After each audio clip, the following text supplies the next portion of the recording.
What's the clientele look like? Oh man, Like us. yes.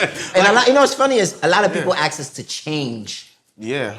Because we a lot of clientele is us. Yeah, from the African diaspora. African diaspora. African diaspora. Yes. Yeah, from everywhere. I'm talking about people walking in there from Ethiopia, from Nigeria. You know what I mean? Like from Joburg, Jamaica, Trinidad, Honduras, Dominican Republic. They're walking into our showrooms and we're giving them something that they've never experienced. Yes. So imagine walking into a barbershop, but now you're talking clothes, right? You're drinking some wine, and we're giving them the best experience that they can't just walk into a regular, one of our competitors, what they're doing, they can't provide that how we can. And then we talking to them, not down to them. You know what I mean? We're like, listen, this is where we look good. You know, we're talking to them like we having you be a part of this process. We're not just gonna be like, you put this on, that's it. Give me your money, swipe it. Now, we give you the whole lesson. This is why I'm gonna put you in this because your body structure. This is why I think will look good with you because your wedding and things like that, you know? So the next thing that has to be mentioned is 2 black men making money together. How the fuck does that work? For me, because us, I think money it was not the priority. Yeah. No, because hold on, let me make it right though to the consumer because when people see this, they always say there's the example that was told to me. When a white man says to another white man, "Fuck you," right? And a black man says to another black man, "Fuck you." Those are 2 different fuck yous, right? The white man saying fuck you to another white man, they can still make millions together, but they don't have to fool with you. You see what I'm saying? Now, hey, so-and-so, I don't want you to hang out with, them, da-da-da-da, but we're still business partners. We still can go along to get along, you right? Black man says another fuck you to another black man, it's fuck him. Like, cut off your arm. Like, get rid of him. You're dead to me. I don't want to talk to you. I don't want to see you. I don't want to even be around you. You know what I'm saying? Because there's so many different people that have that mentality where we're from in our culture. I agree. And it's like, how are we able to commingle in a state where it's like, okay, cool. I just got this contract or I just got this from a person who reached out to me. This is mine. Going back to mine. This is... What was the first thing I said when he reached out? I'm like, bro, I sent him the message. I sent him the screen. I'm like, bro, you think this is a scam? Or this is a scam? He's like, hold on, let me check. He's like, nah, nigga, that's Kim. He's like, check the way he write. I'm like, nah, that's Kim. So, I think it worked with me with Ilbert just because the respect. And we go back to our upbringing.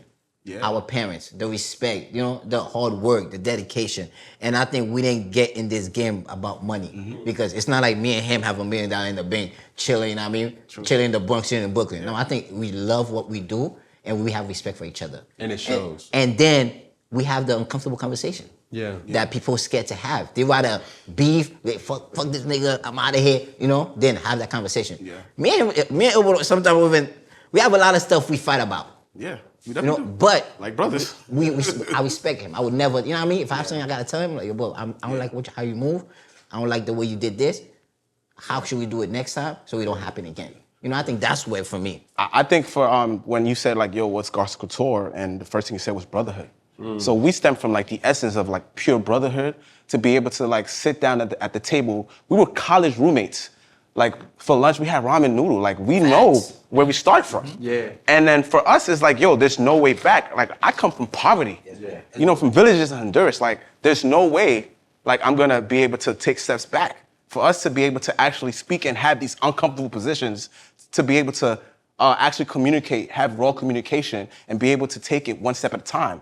Like how you mentioned, Cam, like, yo, we here already. Don't worry about the past. Let's figure out where we are now and how can we move forward. Because having a company and like it's millions of sacrifices. He was like, yo, we're gonna be on, like, yo, Illy, I need you to like be 100%.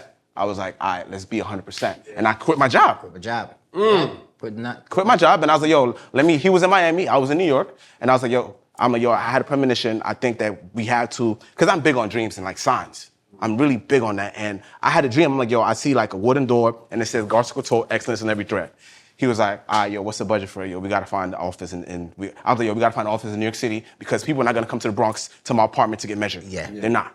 And I was like, yo, we gotta get an office in the city and we gotta get the money for it. We don't have no investors, none of that stuff. We was like, yo, let's ask family members. Let's see what's up to pay the first month rent, last month rent, and then yo, we got an office in the middle of New York City, Grand Central New York. And I'm like, yo, bro, we live, let's do it. Let's go. And I'm talking about like, so, cause Gilly was showing me a lot of like all of like the years that he learned in menswear. I had to learn from that, and it was like a learning curve for me, cause I'm in graphic design and marketing. I was doing logos, websites, branding, right? So, cause I wasn't in the clothes. I knew streetwear, but I didn't know fine menswear. Yeah. That's a big difference. Big. I'm talking about fit, structure, depending on body types. Bespoke and custom suits. I'm FaceTiming Gilly. I'm calling him like, yo, how do you do this? How am I pinning up?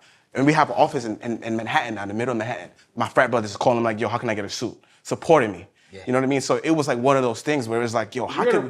You agree? Yeah. Shout out to Cap Outside. What? You too? No frat. I'm in the brotherhood.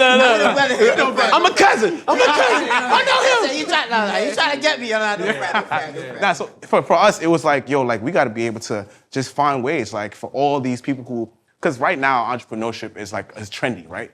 We did that before. It was trendy. Like we was like, yo, that first year and a half, it was sacrifices. Like no brunches, no birthdays. Like I was really like, we was trying to figure, because we still had school loans. Yeah. No, we were just really trying to figure it out. I'm like, yo, this is one client.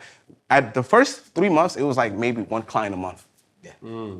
But the 6th month, we started getting like 2-3 clients a month, 4 clients a month. I'm like, oh, okay. And then don't forget, we was in accessories. Yeah. He wasn't even into... When he first launched, it was just like ties, pocket square, lapel pins. So he wasn't into the suit game yet, you know? And I'm like, Ilbert, what do you think about, getting... Because I'm like, Ilbert, I know the suit game. We should get in the suit game. It was like, I don't know. You know, like I said, he wasn't comfortable with it. I was. So I'm like, bro, this is where we need to be. Accessories sell, but they don't sell like suit does. The numbers look different. The numbers are different. Some accessories to suiting. Yeah. You know what fashion designer started off in accessories? Selling accessories. You say, which fashion? What fashion designer? Ralph Lauren? Ralph Lauren. Yeah, he's from the Bronx, right? Yeah. Didn't know that. Well, it's not Ralph Lauren. It's like Ralph Lashitz. Yeah. Lashitz. And then he switched it because they kept making fun of his last name. So he switched it to LeBron. Boom. Yeah.